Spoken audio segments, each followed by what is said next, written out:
Boa noite todo mundo.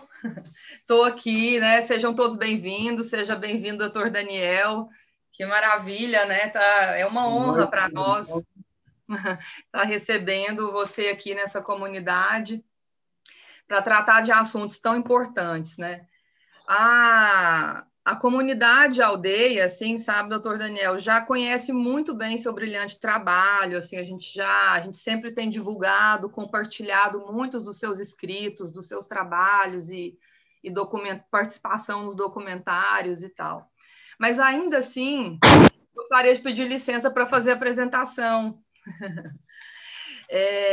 Porque assim tem um belo provérbio africano que a gente costuma falar muito ele lá na aldeia, ele diz assim que é preciso uma aldeia inteira para educar uma criança. E aí agora a gente pôde trazer um xamã, tem aqui um xamã de uma outra aldeia, o doutor Daniel, para poder conversar com a gente sobre temas tão importantes. Dr. Daniel é pediatra, palestrante, escritor, formado pelo UFRJ, é mestre em saúde pública pela Fiocruz, foi o primeiro médico brasileiro a trabalhar com os Médicos Sem Fronteiras lá na década de 80. É um dos criadores da estratégia Saúde da Família, que é o maior programa do SUS. Já atuou por 20 anos nas comunidades populares, professor da Universidade Federal do Rio de Janeiro, colaborador da OMS e da Unicef, consultor das fundações e referência quando a pauta é saúde e infância. Palestrante internacional, fala sobre infância, maternidade, paternidade, efeito da pandemia, saúde, sociedade, sustentabilidade, processos do desenvolvimento infantil. Né? Acho que tem muito mais, né, doutor Daniel? Mas assim...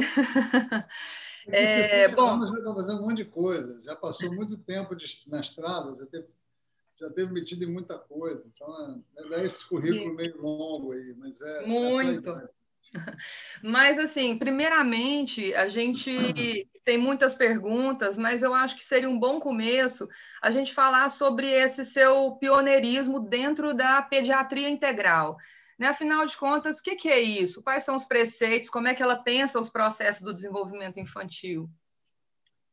A pediatria integral é simplesmente uma forma de olhar para a prática do pediatra, tentando ampliar a sua atuação. Isso, na verdade, tem sido cada vez mais aceito na pediatria mundial, né? Uhum. Quando eu criei esse termo, pediatria integral, eu estava buscando justamente uma forma de identificar essa pediatria brasileira com a pediatria, com uma prática dos países anglo-saxões, que se chama Integrative Pediatrics, né? Que é a pediatria seria integrativa, né? Essa palavra seria um neologismo aqui. Mas a ideia é, essencialmente, olhar para essa criança no seu contexto, né? Uma criança cresce, se desenvolve e alcança saúde, bem-estar físico, emocional, mental e social, e espiritual até, para quem gosta dessa dimensão, quando ela digamos, é submetida a uma vida onde os fatores que vão torná-la mais saudável, que são múltiplos, são presentes. Então, uma família bacana, cuidado, afeto, respeito, um bom meio ambiente, a possibilidade de sair de casa, estar num bairro saudável, onde haja árvores, onde haja praças, a possibilidade de ter uma boa alimentação, de ter uma casa com uma boa moradia, um bom saneamento, de ter a oportunidade de brincar, de ter uma escola legal, uma escola com espaços abertos, com natureza, com uma boa pedagogia, de ter pessoas que respeitam a sua rotina, que estabelecem uma boa rotina de sono, de uso de telas, estimulam a brincar de forma adequada, estimulam o desenvolvimento de forma adequada, enfim. Tem uma série de fatores e o olhar para tudo isso não é uma tradição, digamos assim, na pediatria convencional. A pediatria convencional vai checar altura, peso, desenvolvimento, vacina, remédio, gripe, etc., né? O que extrapola aí geralmente fica um pouco de lado. E a gente se preocupa com isso desde o nascimento, desde o pré-natal, na verdade, né? A gente já começa trabalhando com mães e pais no pré-natal para que eles estejam preparados e preparem a chegada da criança, e sempre olhando para essa cultura dessa família. A criança não está numa coisa, uma criança numa família pobre que mora numa periferia, outra é uma família que mora nos Jardins, em São Paulo, uma outra é uma família de classe média, uma é uma família de advogados e engenheiro tradicional, a outra é uma família de músico e atriz, uma é uma família de 2 pais, outra é família de pai e mãe mais tradicional, uma outra família é uma mãe solo que cria com a avó.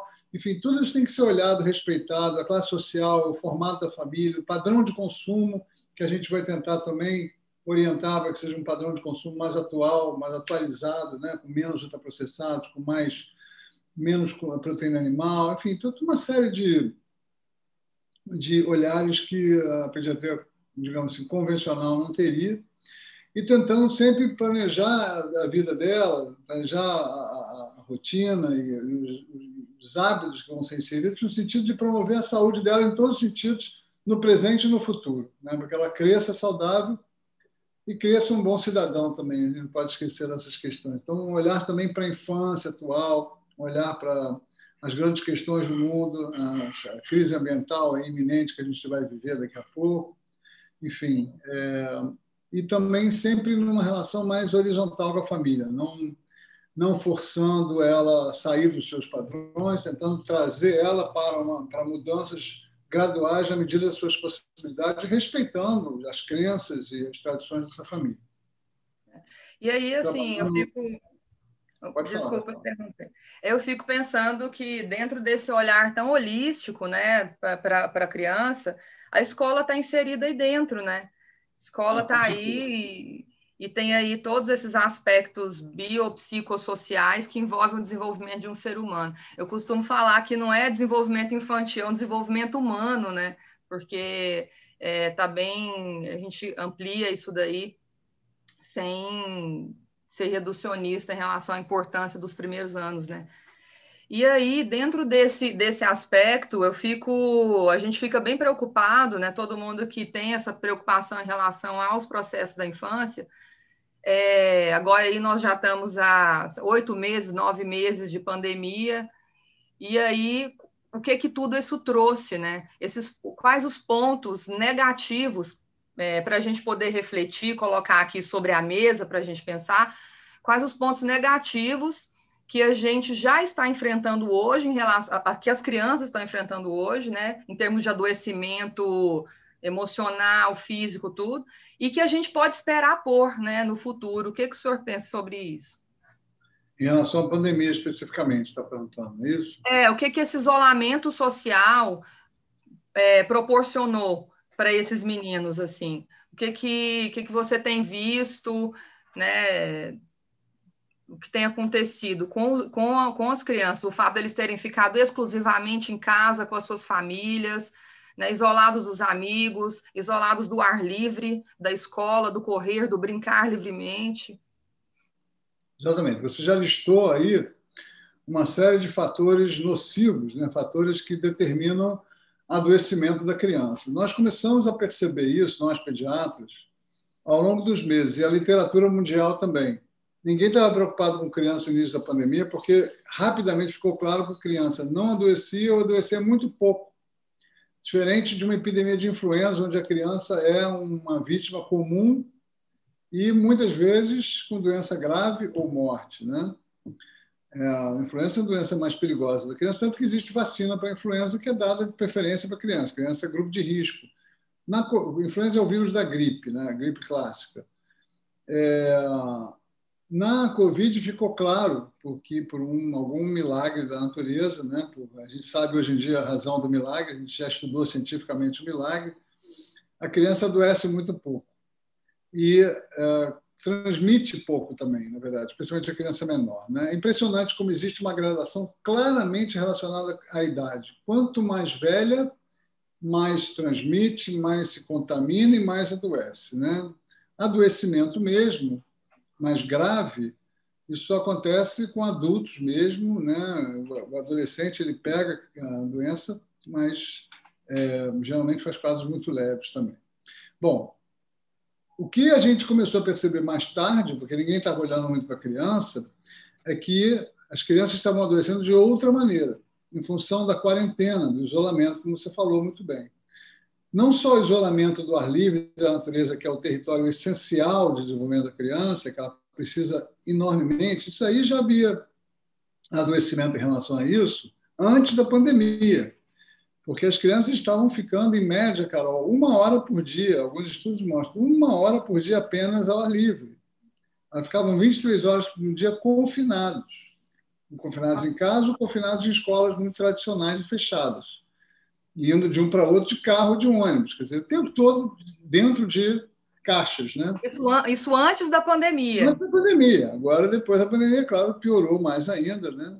Mas, por outro lado, a pandemia ela chamou atenção para a necessidade da criança, de nós todos, na verdade, do ar livre, né? Porque a gente não ficou saudade só de shopping, a gente ficou com saudade da praia, ficou com saudade da praça, do parque, do passeio, de andar na calçada, de mãos dadas, de passear de carrinho, né? Todo mundo ficou sentindo falta de uma árvore, de um céu, de uma nuvem, né? De um cantar de passarinho, de cachorro brincando, de criança brincando no parque.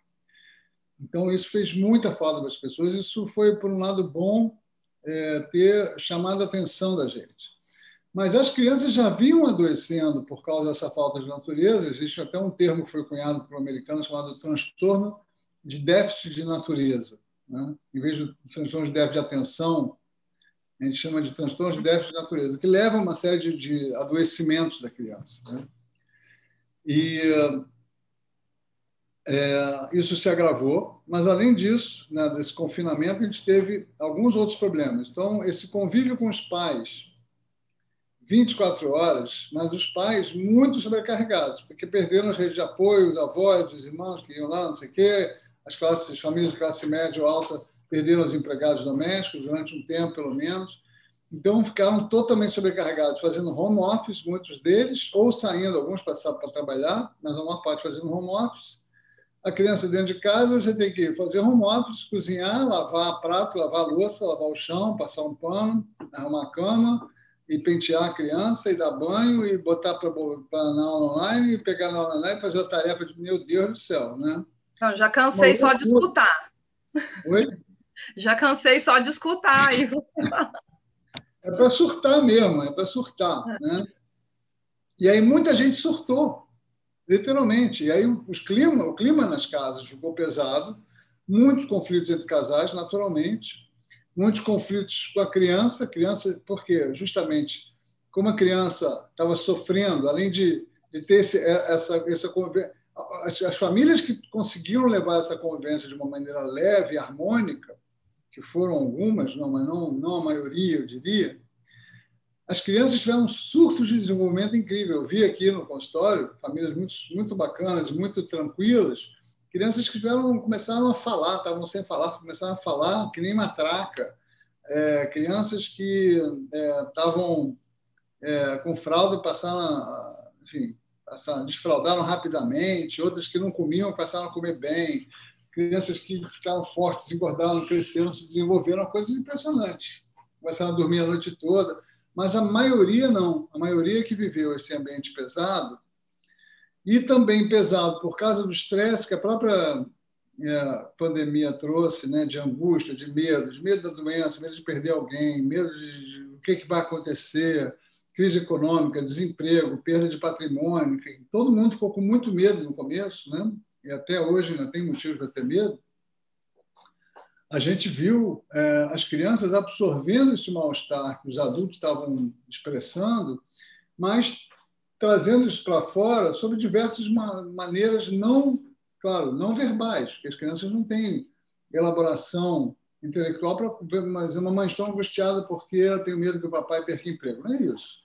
Ela vai começar a fazer birra, ela vai ficar agressiva, ela vai ficar grudenta, ela vai ficar mamãe, né? Aquela criança que não sai da tua perna, ela vai ficar aí, dependendo do nível de estresse que ela tem em casa, do confinamento e também do outro fator que eu ia falar, que é o terceiro fator tóxico, que é o excesso de telas, porque aí tem o ensino online, depois tem o videogame, depois tem o tablet, depois tem o vídeo, depois tem o YouTube do Felipe Neto, dos mais velhos, depois tem o outro não sei o quê, youtuber não sei o quê, e o desenho animado, e o Netflix, e o joguinho do tablet.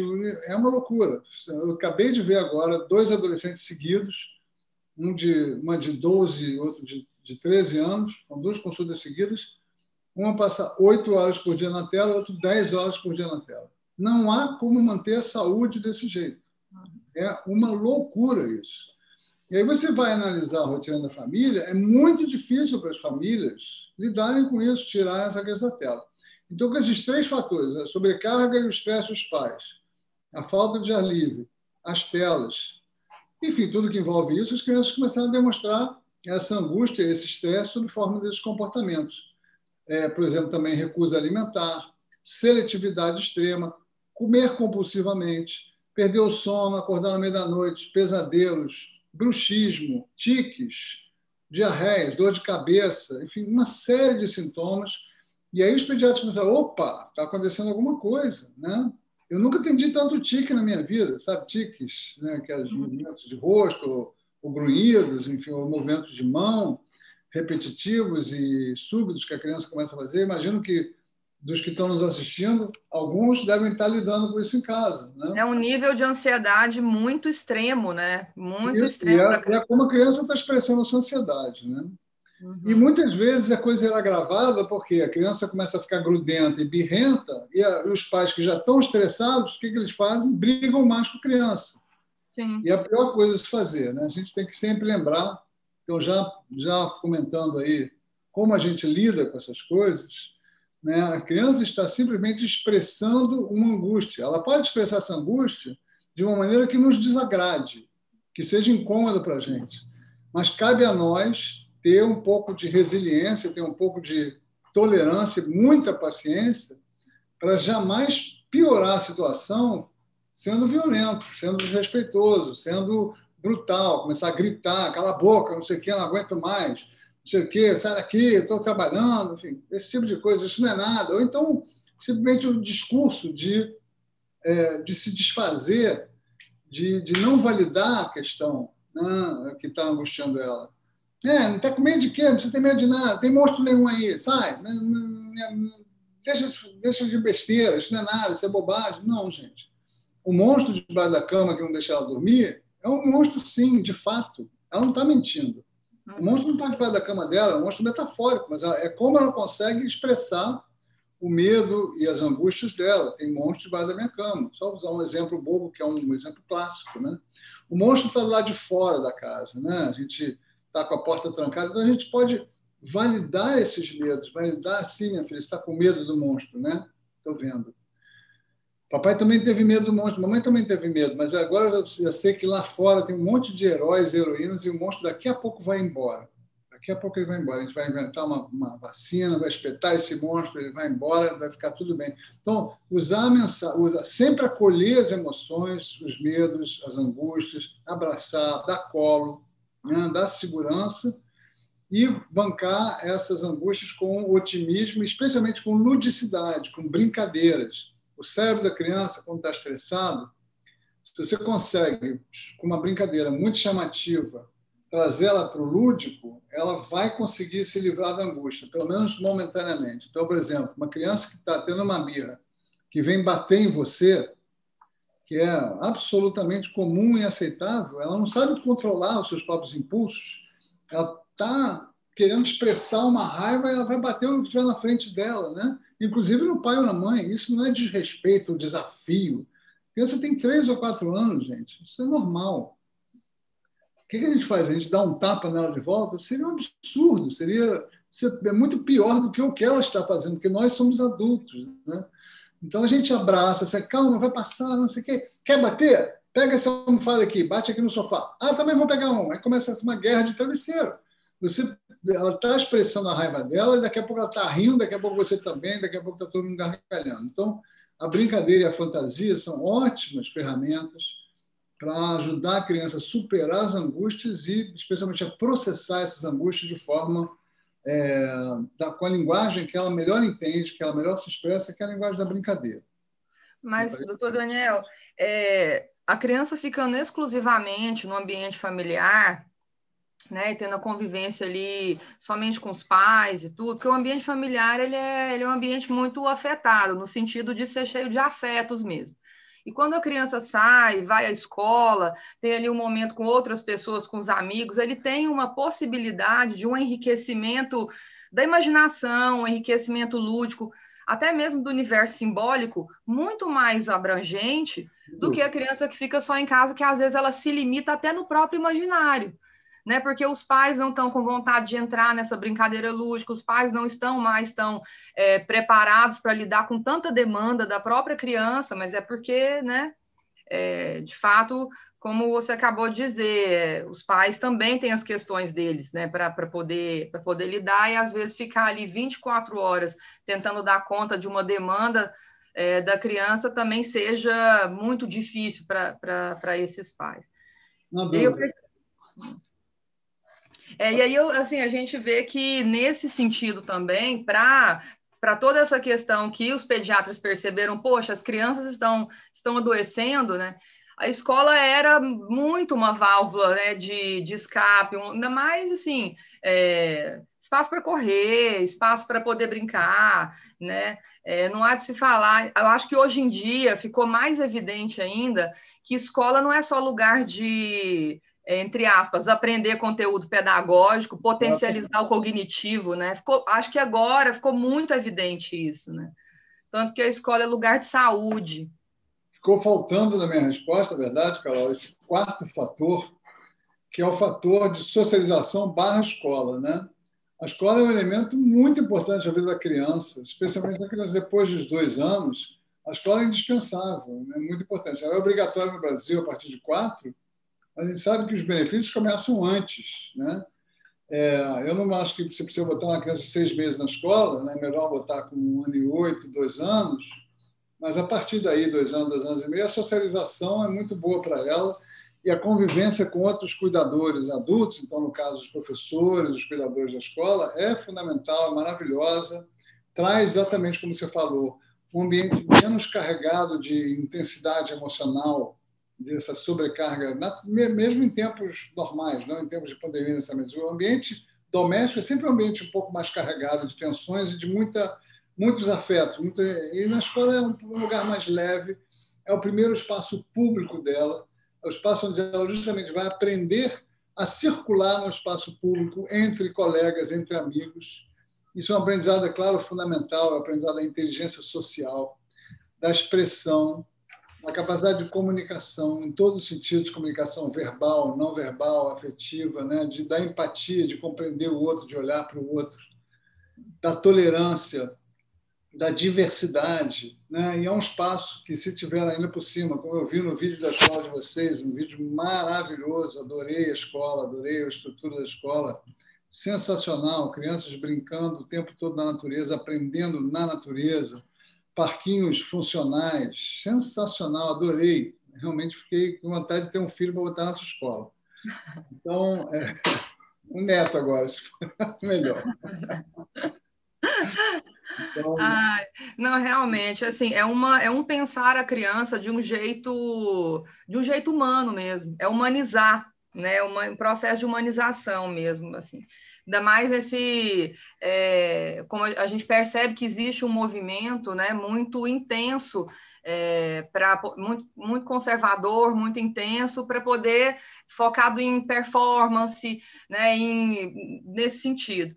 E aí a escola vai numa contramão disso, né? Vamos focar nos processos de humanização, né? Que é criatividade, protagonismo, autoria, né? Aquisição de autonomia através de um processo de cidadania, tudo.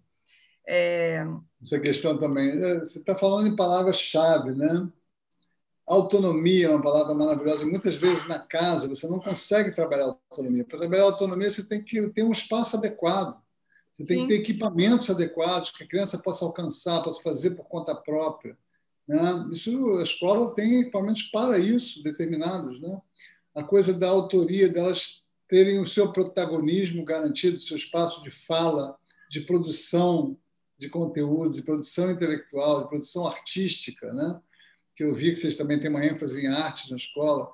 Essa questão da cidadania é maravilhosa, você aprender as grandes questões de cidadania. A gente tem um tipo de escola no Brasil, Carol, que eu conhecia, eu já conhecia aqui no Rio, eu conhecia o extremo dela, fazendo palestras pelo Brasil na época que a gente viajava, né? Que eram tempos antigos, que a gente pegava avião, viajava pelo Brasil.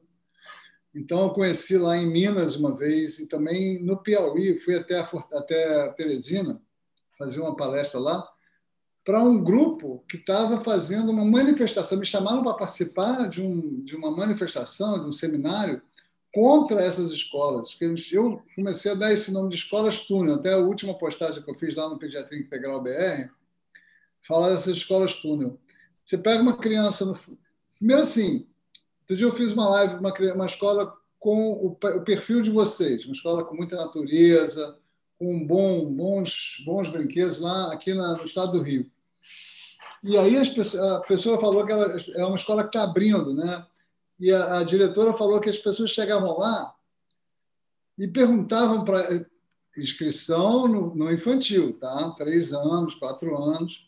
Como é que vai ser a escola no Enem? Vocês dão conteúdo do Enem? Gente, pelo amor de Deus, com 2 anos, 3 anos, a criança precisa de conteúdo, precisa pensar no Enem.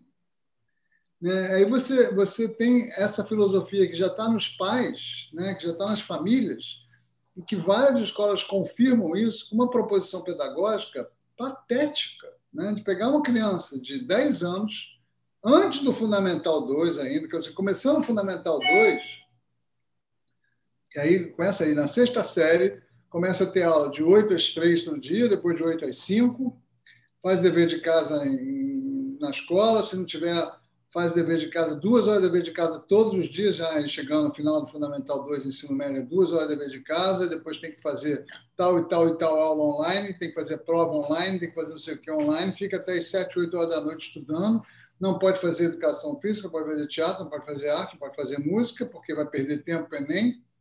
São não escolas... pode brincar, não pode livre brincar. Nada, né? De brincadeira, zero brincar. Sábado, todo sábado tem prova para as famílias não poderem viajar, porque não pode desfocar, né? Isso é um massacre. A escola túnel, porque você transforma a infância daquela criança num túnel para o Enem. Que espécie de felicidade ela vai ter na vida? Né? Que espécie de bem-estar? Ela vai chegar depois do Enem, se ela passar, se ela já chega com uma sobrecarga tão grande que eu não passava nessa prova. Mas você vive 8 anos em função de uma prova, chegar naquele dia, olha a carga de peso que você vai ter. E, além disso, fica de fora da escola, ficam de fora todos os sistemas que você está colocando. Você imagina uma criança, a gente está falando de crianças mais velhas, mas que vale, né? Só para a gente entender uma filosofia de uma boa escola e uma filosofia de uma escola ruim, que muitas vezes tem até bons resultados no Enem, porque fica martelando. Mas o que vai sobrar dessa criança depois? A criança que ficou de fora, cidadania, democracia, meio ambiente, urbanismo, educação sexual, educação alimentar, né, que é uma coisa fundamental para a criança, artes, tudo que o mundo vai trazer para ela, justamente quando ela está no movimento de adolescência, né, pré-adolescência, quando ela começa a olhar para o mundo e sair do ninho dos pais, a escola deixa de fora. Só entra nesses temas se for tema de redação do Enem. Aí você vai trabalhar. Entendeu? É uma coisa muito triste. Outra coisa, uma escola que começa como a de vocês, estou rasgando cedo, mas realmente me encantei com a proposta, começa como a de vocês já com uma proposta de brincar livre, de brincar direcionado, de protagonismo, de autoria, de arte, de natureza, né? De desenvolvimento físico também, funcional. Sim. Muito, muito bacana. Vocês estão de parabéns. Até para...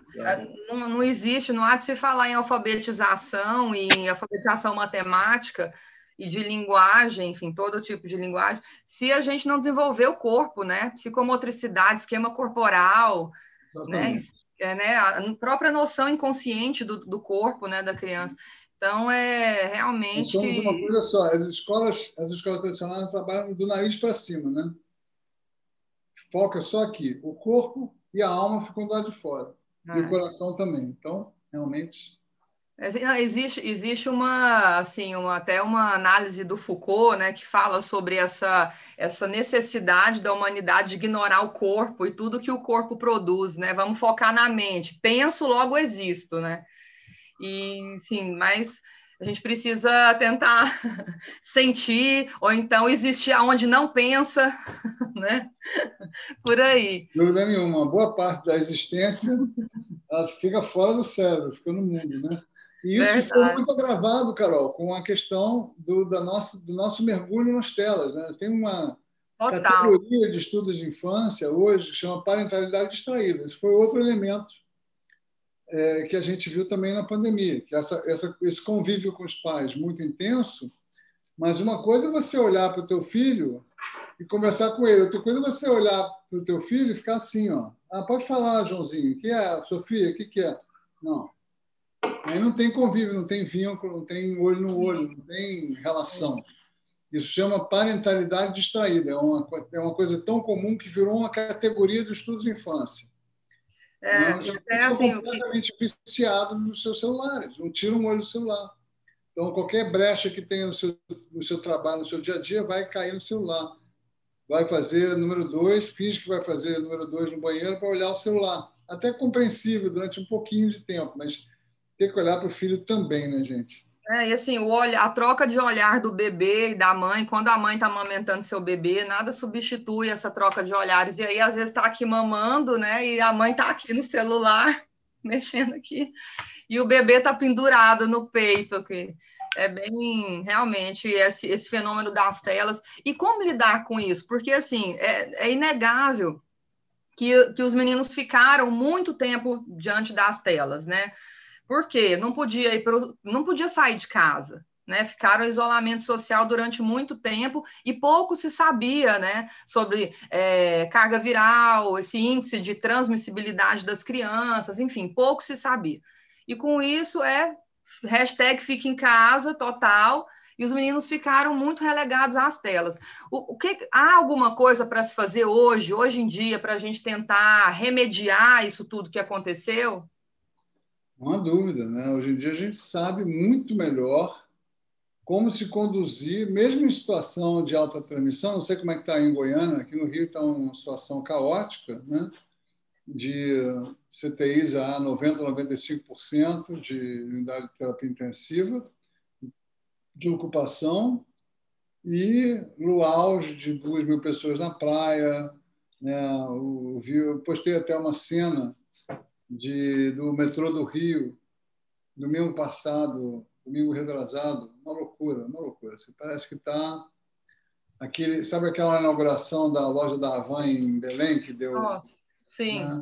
Mais ou menos aquela cena no metrô, entendeu? As pessoas empurrando para dentro, milhões de pessoas empacotadas dentro de um vagão de metrô, 90% sem máscara, enfim, aqui é um caos. O Rio de Janeiro, não sei como é que está aí, mas aqui nós estamos numa situação de agravamento. Só que, Aqui também. mesmo nessa situação, a gente já sabe como se conduzir para evitar se contaminar. E é possível fazer isso com cuidado e ser feliz. Como é que a gente faz isso? Primeiro, a coisa que a gente falou logo no início, que você deu ênfase, que é a questão de poder sair de casa, né? Poder ir para o ar livre, para a natureza e brincar na natureza, que é fundamental para crianças de qualquer idade, inclusive para os adolescentes. No adolescente, quando você tenta arrastar ele para fora, ele vai ficar resistindo, mas você fala, não, tem que sair, pronto, e arrasta ele. Quando ele chegar no ar livre, quando ele chegar num parque, ele vai pegar a bola e vai ser feliz, vai correr, vai brincar também como qualquer outra criança. O adolescente também vai curtir a natureza, né? Uhum. Então, sair com segurança. Crianças acima de 3, 4 anos, as que conseguem já podem usar máscara, os adultos, claro, de máscara, levam álcool gel, mas vamos para uma área verde, uma área arborizada, onde a criança vai entrar em contato com sujeirinha da grama, para se contrapor um pouco a essa esterilização constante que a gente fica fazendo com álcool gel, que é péssimo para a saúde também.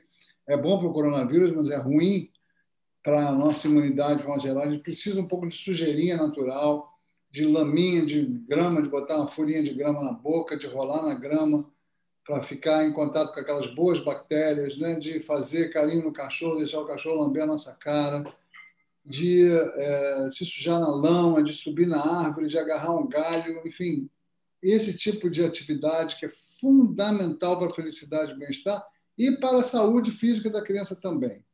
Mantendo o distanciamento, evitando aglomerações, usando máscara, mas sim indo para a natureza. Crianças que conseguem usar máscara, ótimo. Quem não conseguir também, pequenininhas, não tem problema.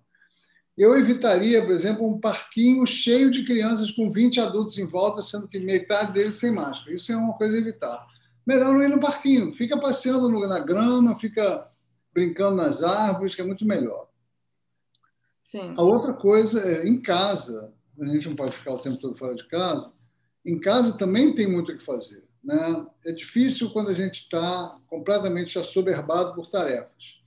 Mas eu acho que uma tarefa importante que toda família deve aprender a lidar é evitar que a criança fique 100% do seu tempo livre mergulhada em tela. E quanto mais velha, maior a tendência, né? Uhum. Crianças pequenas, gente, você pode perfeitamente desligar o celular, não dar o celular, que a criança não tem celular, desligar a televisão e dizer, vai brincar. Uma criança de 4 anos, você bota ela num quarto, com um Lego, com desenho, com massinha, com lápis de cor, lápis de cera, com bonequinhos, com casinha, com fazendinha, com uma panela, uma caixa de sapato, uma colher de pau, ela vai ficar brincando, ela vai inventar as histórias dela. E isso vai ser muito bom para ela, que é um brincar criativo. A gente pode até permanecer com ela no início, começar a induzir uma brincadeira, mas depois ela vai brincar sozinha. A maior parte das crianças consegue brincar sozinha muito bem. Não precisa de tela, não precisa ficar hipnotizada na TV de forma passiva. Ali ela vai criar, vai inventar as histórias, ela vai estar exercendo uma atividade cerebral extremamente positiva e benéfica que empurra o seu desenvolvimento de forma virtuosa. A TV, ao contrário, o tablet, pior ainda, né? Ele retém o desenvolvimento de forma viciosa, né? De forma nociva. Então, é alternar as telas com um brincar criativo em casa e com um brincar na natureza. Os mais velhos é um pouco mais difícil. Sei que tem gente nos assistindo que pode ter crianças pequenas em casa, mas tem um mais velho de 8, 10 anos. Fica cada vez mais difícil. Infelizmente, a gente vive um tempo de adultização, Carol, onde criança de 8 anos, menino de 8 anos não quer mais brincar de boneca, acha ridículo, acha coisa de criança. Com 10 anos, então, nem pensar. Ela quer andar de limusine para o aniversário, quer ir fazer no salão da mamãe para se maquiar, enfim, coisas muito grotescas. A cultura muito consumista, a cultura de shoppings, enfim.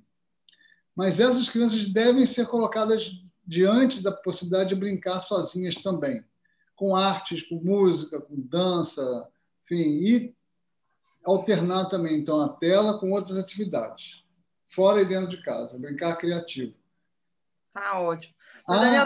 Tem mais uma coisa, tem uma terceira coisa, que é a curadoria de conteúdo também. Porque a internet tem de tudo, né? Você tem filmes incríveis, maravilhosos, e tem a youtuberzinha, bonitinha, lourinha, com aquela vozinha de boneca, desembalando brinquedos para hipnotizar a criança, propaganda infantil disfarçada, né? O YouTube está lotado, o YouTube Kids, então, está lotado de anúncios de bonecas e de empresas sob forma de desenhozinhos, de youtuberzinha, descascando, desembalando, abrindo, olha só essa boneca que eu ganhei. Isso é hipnótico, isso usa os neurônios de espelho da criança. Ela vai acabar aquilo ali, ela vai te obrigar a comprar aquilo de qualquer forma, até vai perguntar até cansar. E é uma coisa muito nociva para o cérebro dela, ela está explorando a inocência, a falta de discernimento dela para fazer ela aderir a marcas caras, a brinquedos inúteis, brinquedos que ela vai usar 24 horas, nunca mais vai ver na vida. A comida lixo, 80% dos que os youtubers fazem é anúncio de comida porcaria, é sucrilhos, é McDonald's, é comida que faz mal à saúde, né? Achocolatados e doces e biscoitos, coisas que fazem mal. Não é que uma criança não possa ter o direito, claro, ela pode comer de vez em quando um achocolatado, um biscoito, um fast food, ok, de vez em quando, né? Mas se ela assiste aquilo todo dia e ela é remetida a um youtuber que a gente vai no consultório, fica meia hora, uma hora com a mãe falando de boa alimentação, e ela fica 4 horas assistindo o youtuber comer hambúrguer com milkshake, batata frita, salgadinho, biscoito e bala, quem é que vai ganhar, né? Então, é muito difícil. A gente tem que fazer a curadoria do conteúdo, escolher melhores vídeos, escolher filmes bons, mostrar que existem outras possibilidades, canais do YouTube que são muito bons, que são de ciências, de aprendizado, de música, de curiosidades, de universo. Enfim, tem museus com seus sites abertos, museus incríveis pelo mundo afora. Tem filmes clássicos, tem muitas listas de filmes clássicos bacanas, enfim, muita coisa que a gente pode ajudar as crianças a escolherem melhor o conteúdo de YouTube que elas assistem. Tem muita porcaria também, né? E elas, naturalmente, elas vão acabar parando na porcaria. Sim, perfeito, doutor Daniel. Eu estou com uma encomenda aqui de uma pergunta que eu preciso fazer. Eu vou até ler aqui. É sobre um estudo da Escola Médica da Universidade de Harvard, né, lá nos Estados Unidos. Ele concluiu que as crianças têm um papel expressivo na transmissão da doença causada pelo novo coronavírus e podem chegar a ser mais contagiosas que os adultos, segundo as manchetes, enfim, quando publicaram essa pesquisa. Segundo esse estudo, a criança apresenta alta carga viral e também uma alta transmissibilidade do vírus. Afinal, as crianças transmitem mais ou menos que os adultos? Por quê? E o que se sabe sobre isso, assim, até agora, né? Esse estudo fez muito barulho quando foi publicado, porque ele é de Harvard. Tem esse marketing do nome, né? Mas, na verdade, esse estudo está bastante superado, né? Primeiro, ele foi muito criticado, depois que ele foi analisado com mais cuidado. Foi publicado, quando ele foi publicado, toda a imprensa lançou ele assim, com manchetes enormes, dizendo, meu Deus do céu, criança isso, criança aquilo. Na verdade, o N dele era muito... N, que a gente chama o N, é o número de sujeitos no estudo, né? Então, um número de sujeitos muito baixo, muito pequeno, especialmente de crianças abaixo de 10 anos, depois de 5 anos, era praticamente uma pequena minoria. De crianças, eu acho que, se eu não me engano, até 10 anos, eram só 52 crianças, quer dizer, é um número desprezível. Você não pode fazer conclusões desse tipo com um número tão baixo de pessoas no estudo clínico, né? Além disso, e também eles chamavam de infância crianças de 0 a 22 anos, quer dizer, eles misturaram primeira infância, idade escolar, adolescência e adulto jovem. Isso é um trabalho realmente de má qualidade. Me desculpe, galera de Harvard tem que melhorar, hein, pessoal? A cobrança mensalidade cara de $80 mil por ano, tem que dar uma melhorada aí na faculdade. Mas, enfim, depois ele foi amplamente superado por uma gama grande de estudos, não só estudos de testagem e de avaliação individual, mas estudos epidemiológicos também, que estão mostrando claramente algumas coisas. Primeiro, crianças até 5 anos adoecem muito pouco e transmitem muito pouco. O risco de você pegar a doença de uma criança pequena é muito baixo. Segundo, crianças de 5 a 10 anos transmitem um pouco mais, adoecem um pouco mais, mas também não sem gravidade. E crianças acima de 12 anos já transmitem como adultos. Eles não adoecem pouco também, adoecem sem gravidade. A maior parte dos casos é assintomático, mas eles transmitem, o papel deles de transmissão é importante.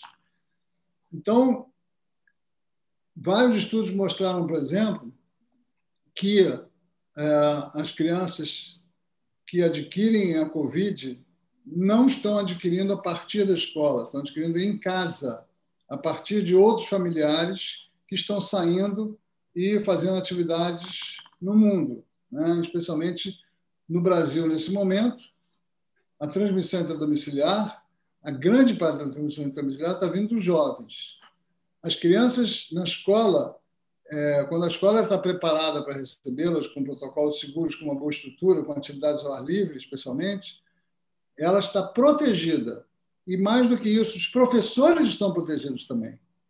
Porque o professor no shopping está muito mais exposto, ou no ônibus, ou na casa da titia, para o Natal, está muito mais exposto que numa escola, onde vai haver protocolo de segurança.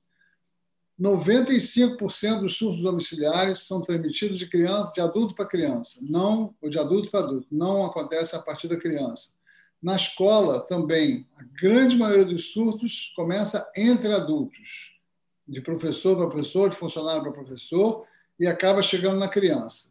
Mas, de novo, a criança vai para casa, ela transmite pouco a doença. Então, se tem um vovô em casa, uma vovó, uma pessoa de grupo de risco, a maior chance dessa vovó adquirir o Covid não é da criança que foi à escola, mas do filho dela que está indo trabalhar.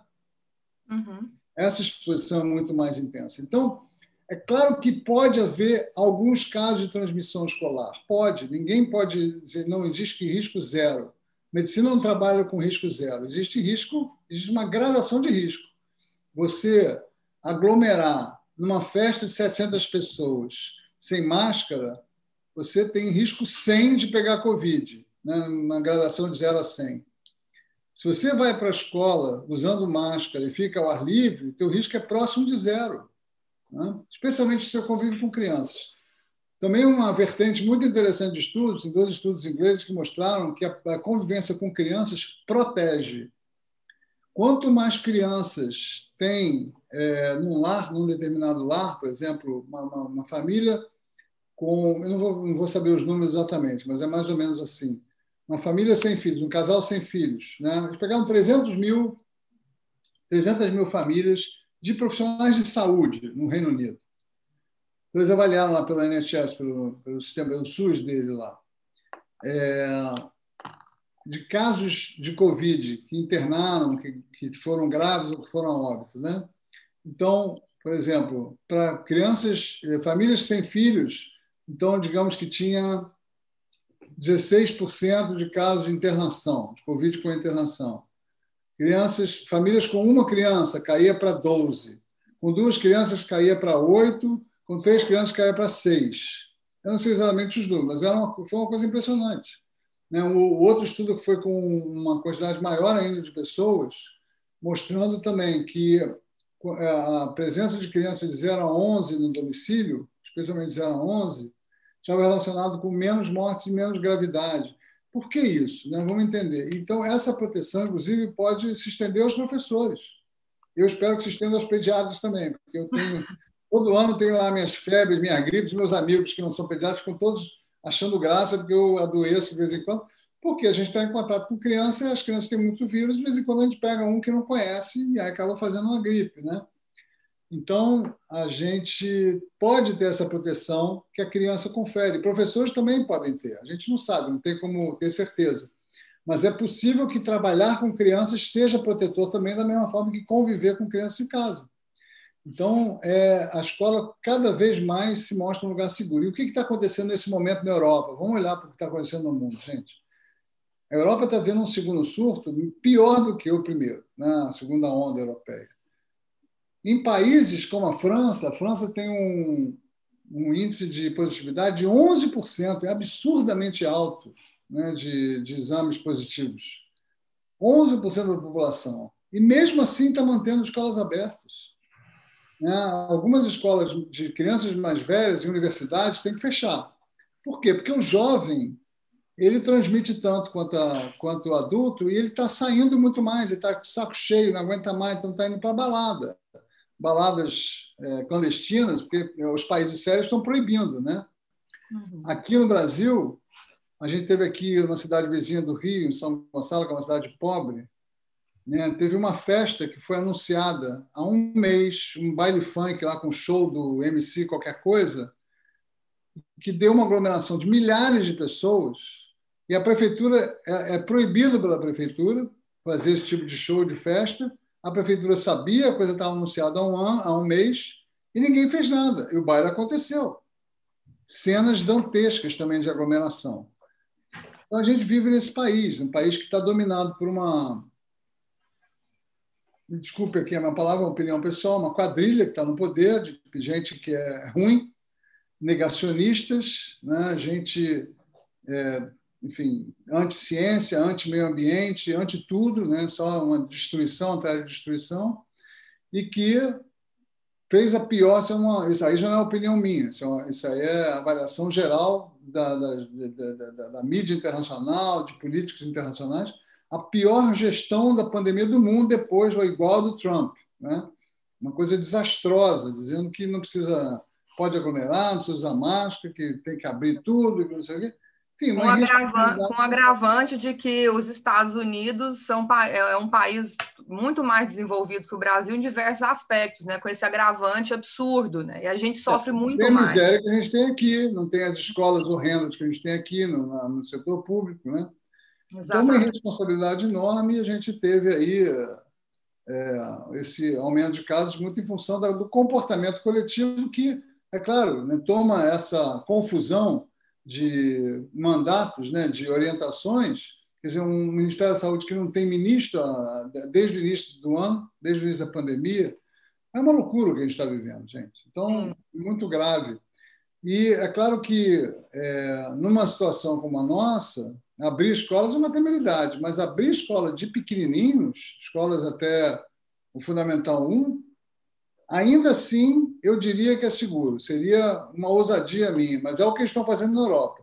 Se as escolas forem seguras, tiverem com protocolos implementados, é melhor que a criança vá para a escola do que ela ficar exposta em casa ao que estão trazendo para ela, ao que o irmão mais velho está trazendo, o que os pais estão trazendo, por causa do trabalho e por causa da vida coletiva que está muito contaminada.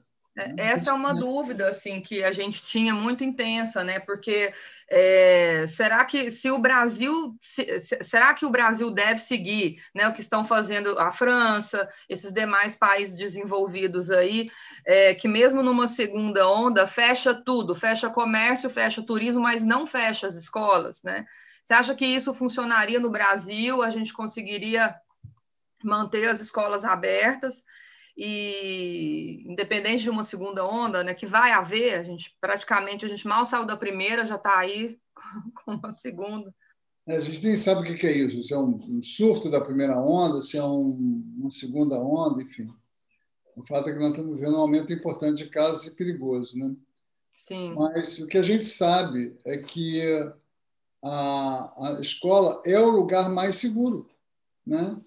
Não é um lugar de alto risco como uma festa, como uma comemoração, como uma aglomeração, especialmente em um lugar fechado, sem regra nenhuma, com gente sem máscara, gente que não segue o mínimo de respeito a uma convenção de convivência, de respeito com os outros, né? Na escola não vai ter isso. Na escola vai ter ar livre, vai ter ventilação nas salas, vai ter protocolo, vai ter álcool gel, vai ter máscara para todo mundo, EPI para professores. Então, é um lugar mais seguro. O que a Europa está fazendo, essa opção, é uma opção de um país civilizado. É um país que compreende a importância da escola para crianças. Isso é outra coisa que a gente não falou, Carol. Você mencionou rapidamente, e eu acrescentaria, né? A gente está num país muito desigual, com 40 milhões de crianças pobres usando a escola pública, e não pode deixar de falar delas. Não, A campanha que nós estamos fazendo nesse momento, né? Isso. A gente está indo até assim, nós vamos inteirar 1 hora daqui a pouco. Acho importante a gente fechar falando da escola pública, né? Falando justamente, nós temos professores dentro da aldeia que dão aula na aldeia de manhã e à tarde dão aula na escola municipal. É uma questão presente. E enquanto sociedade, não é porque a gente faz parte dessa minoria privilegiada, né, que tem condição de colocar essas crianças numa escola com protocolos tão seguros, né, e com espaço ao ar livre e tudo mais. Privilegiado, né? Maravilhoso, exatamente. Que a gente vai, né, que a gente não vá tomar nossas providências enquanto cidadão em relação à escola pública. Né? Qual que é a situação da escola pública hoje, doutor Daniel? E o que a gente pode fazer para ser mais atuante, né, nesse sentido? A escola pública é cronicamente negligenciada, é historicamente negligenciada no Brasil, né? Ninguém olha para a educação pública como você não olha para pobre, né? Em países desenvolvidos, não existe educação fundamental privada. Existe para, sim, fazer exceções. Eu quero que meu filho esteja numa escola bilíngue, eu sou imigrante, eu sou trabalhador internacional, eu sou bilionário, eu quero que meu filho esteja numa escola com grife. Ok, aí na Inglaterra tem lá as escolas, os internatos, escolas rurais e não sei o quê. Mas a escola do dia a dia, 95% da população é escola pública, não existe isso. Os Estados Unidos, que é um país ultracapitalista, mesma coisa, pouquíssima escola privada. No Brasil tem essa grosseira desigualdade, é uma desigualdade, a gente faz mal para todo mundo. Né? A gente luta contra a desigualdade não é para beneficiar só os pobres, não é para beneficiar a sociedade como um todo. A sociedade desigual traz prejuízo para todo mundo, não é só para os pobres. Então, numa sociedade onde há, por exemplo, muita desigualdade, a gente começa a desumanizar a pobreza. Você acha, morreu 3 bandidos na favela, morreu uma criança, aqui no Rio, anteontem morreram 2 crianças brincando na porta de casa, numa comunidade pobre. Isso num país, sei lá, na Argentina, que tem um pouco mais de civilização ética do que a gente, iria 500 mil de pessoas para a rua para protestar contra a polícia. Essas crianças morreram por causa de bala de policial. que não tem o menor respeito para o pobre. Acho que o pobre tem que morrer, entra em favela atirando, né? Com autorização de governador, que no Rio, como houve nesse último governador que a gente teve, está preso também, como mais um, vai preso, né? Todos estão presos nos últimos 5 ou 6. Enfim, e todos esse discurso, né? E faz a gente se afastar cada vez mais de quem é pobre, querer distância, porque a pobreza dá medo, né? Então a gente não vai para o hospital público, não vai para a escola pública, aí você fica refém, você compromete todo o teu patrimônio pagando a escola particular do teu filho, pagando o plano de saúde, pagando o táxi, porque você não quer pegar ônibus, né? A pobreza está atrelada à violência, né, aqui no país. A gente tem essa imagem da pobreza, a gente desumaniza a pobreza, então a gente coloca eles nesse lugar da violência. Então, isso não é verdade, a maior parte das pessoas pobres não é violenta nem criminosa, pelo contrário, pelo amor de Deus, né? O grande crime está nas grandes avenidas, não está na favela, não está na pobreza. Os grandes traficantes não estão na favela, né? Então, essa desigualdade faz mal para todo mundo, e essa desigualdade faz com que a gente não olhe para a escola pública. A escola pública fica lá destituída, jogada às traças, e está num estado estrutural muito grosseiramente ruim, né, muito degradada, né, muitas escolas sem água, sem sabonete, sem teto, com paredes quebradas, salas apertadas, com janela de basculante, com calor danado, com 45 crianças para um professor, com situações absurdas. Mas ninguém olha para isso, o professor gastando, comprando comida porque faltou merenda, comprando comida do seu bolso para crianças que estão famintas. Estou cansado de ouvir relatos de professores falando desse tipo de coisa, das condições de trabalho horríveis, né? De gente que falta, tem que substituir, tem que se virar porque não tem contratação, enfim. Quem é professor sabe disso, né? E a gente está tentando justamente nos juntar à voz dos professores, que já está rouca de tanto gritar há anos, e dizer que houve um ano na história do Brasil onde nenhuma criança de escola pública praticamente teve aula. Poucos municípios conseguiram, estados conseguiram fazer educação online. Alguns conseguiram até com alguma qualidade, mas a grande maioria das crianças ficaram completamente abandonadas. E quem são essas crianças de escola pública? São as mais vulneráveis. São as que estão em comunidades vivendo em risco de violência urbana, de violência de trânsito, de violência doméstica, de casas sem estrutura, muitas vezes sem saneamento, sem uma boa água potável, com comida precária, sem cuidado, porque os dois pais são trabalhadores ou de carteira assinada, que tem que estar lá, ou são ambulantes, são trabalhadores de serviços essenciais, que não são dispensados de trabalho, não tem um home office para eles, então ficam totalmente ausentes. A criança vai ficar numa creche clandestina, vai uma vizinha para dar uma olhadinha, ou uma criança de 8 cuida da de 4. É uma loucura. As crianças estão expostas a risco e estão perdendo a coisa mais fundamental para elas, que é a escola, porque a escola, no papel na vida de uma criança dessa, tem um papel ainda mais importante, que além do estímulo do ensino, da socialização, do brincar, da atividade física, ainda tem a proteção, tem a comida, tem o uniforme, tem a detecção do abuso, das situações de violência, né? Da situação da detecção do abuso sexual, que os professores muitas vezes têm esse olhar diferenciado, a criança fica estranha. Aí a escola faz parte de uma rede de proteção social fundamental para a criança. Então, a gente está com medo de quê? Se a gente não fizer nada, 2015 vai entrar... 2015. Eu acabei de ver um negócio de 2014, eu pensei, quem dera, a gente tivesse voltado no tempo um pouquinho. 2021 vai ser mais um ano sem aula. Você imagina a catástrofe que ia ser para as crianças brasileiras, mais um ano sem educação pública? Então, a campanha que a gente está fazendo, que é a hora Lugar de Criança na Escola, é de juntar a voz dos pediatras aos professores e vamos gritar para a sociedade brasileira. Está na hora da gente intervir nas escolas, da gente dar condições estruturais. É claro que ninguém espera que em 2 meses você vai corrigir o buraco que está aí há anos. Mas vamos começar a mexer nessas escolas, vamos forçar esses governantes a olharem para essas escolas, dar um mínimo de estrutura, fazer algumas obras que são indispensáveis, colocar água, sabonete e o material necessário para a pandemia.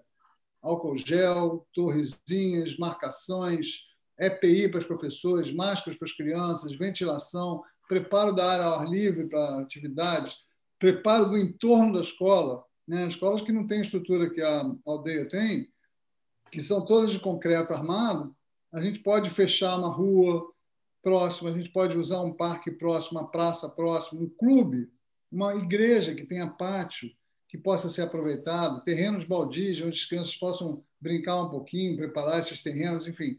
Tem muitas possibilidades, mas isso exige um preparo, exige uma organização das secretarias da prefeitura, do governo do estado, para que haja um preparo, para que haja uma integração, para que haja um gabinete de educação pública que junte a Secretaria de Saúde, que vai ter que preparar os protocolos de detecção e rastreio de casos, a Secretaria de Urbanismo, de Parques e Jardins, de Segurança, que vai botar lá o guarda municipal para ajudar essas crianças a limpar a praça, vai trazer água, não sei o quê, enfim.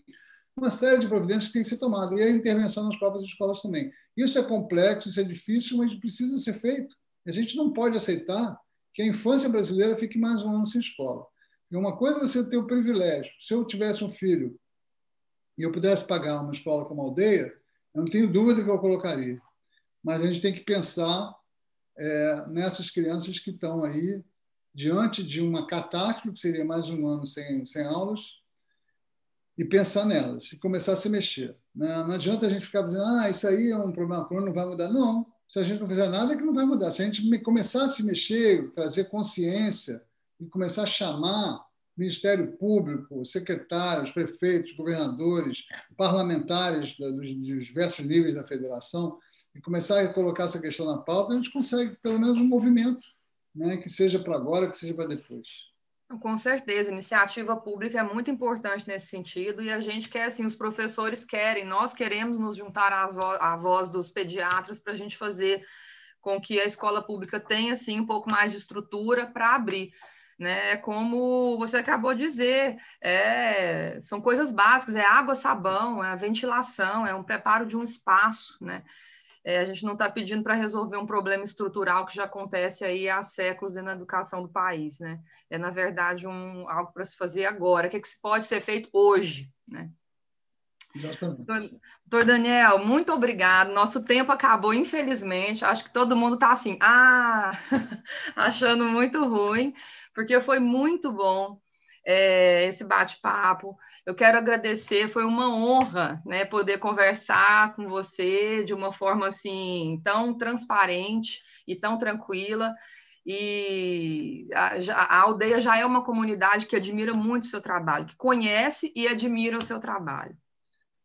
Foi um prazer para mim, Carol. Eu fiquei encantado de novo eu fui ver os vídeos da escola, fiquei realmente encantado com o trabalho de vocês em todos os sentidos, desde a cidadania até o contato com a natureza, até uma educação física, né? Essa oportunidade de movimentação física bacana, com parques sinestésicos e com artes, e com expressão, com autoria, com protagonismo infantil, ouvindo a voz da criança, dando espaço para que ela expresse. Muito, muito lindo o trabalho. E quando eu tiver um netinho, posso me considerar me mudar para Goiânia. Quando for a Goiânia, a próxima vez eu quero poder visitar a escola, porque realmente vocês estão de parabéns, construíram um espaço bacana, com uma proposta bacana. E eu desejo muito sucesso no trabalho de vocês, que vocês possam começar o trabalho desde já e que o governo não feche as escolas, para que vocês possam oferecer esse espaço de segurança e acolhimento que as crianças estão precisando tanto. Parabéns pela proposta da escola, obrigado pelo carinho de vocês todos, pelo carinho das pessoas que estão com a gente até agora, e ficamos aí em contato até a próxima. Até a próxima, doutor Daniel. Um bom Natal para todo mundo e um ano 2021 que seja pelo menos melhor do que 2020. Com certeza.